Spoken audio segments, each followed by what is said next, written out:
Good listening and active, constructive responding. Both of them are great tools. Good listening is just that. It's good listening. It's being attentive.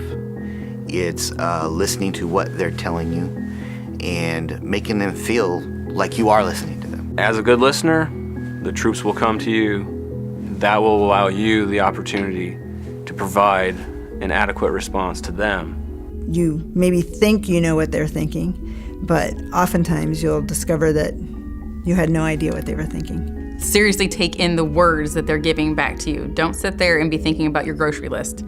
Listen to the words that are coming out of their mouth, take it in, and then form it in your own mind. I have to disengage from the computer and I have to engage with them. And I said, I fold my hands like this and I'm listening now. So that I listen with both ears and I listen to eyes and I make eye contact. By listening to them and stopping might help the next situation where they're going to come to you and say, hey, I'm thinking about drinking too much, or I'm doing drugs, or I'm thinking about hurting myself. If you don't listen for the little things, you maybe would never hear the big thing. I try to see the world through their eyes, to see how their perspective might change things, instead of only seeing it from my point of view. If you can actually sit there and just let somebody put off whatever they need to off their chest and just kind of head nod and say yes and give them the feedback that they know that you're listening or paying attention more than anything, then it actually helps them open up, I think, more. And if you're listening hard, you can hear what their issues are. You're not trying to solve the problem for them, but maybe you can just be there to support them. They're coming to you with a situation that means something to them, you know, and you want to make sure that you convey that interest. That not only were you looking like you were paying attention, that you were actually paying attention by providing some feedback or clarification as to what the person said. I need to show them that I care what they're going through. And it's not enough to just know that I care, that I know that I care. They also need to know that I care. They need to see that in my body language.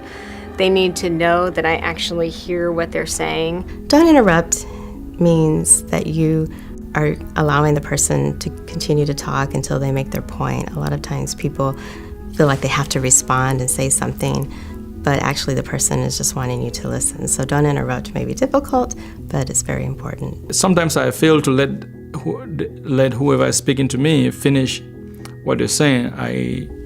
I give my opinion before I'm even done listening. That's something that I'm working on. But allow them to say whatever they need to say before you ever offer another piece to it, because they may just want to be heard.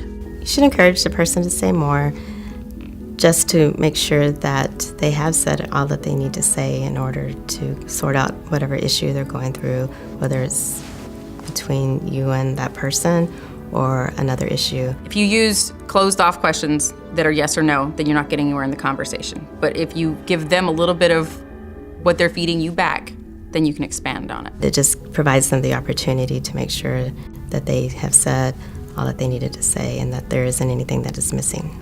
Benefit long term is that we have a stronger group. People feel heard, they feel like they're important, they feel like they're a part of the group and not shut out. And now you have a stronger connection.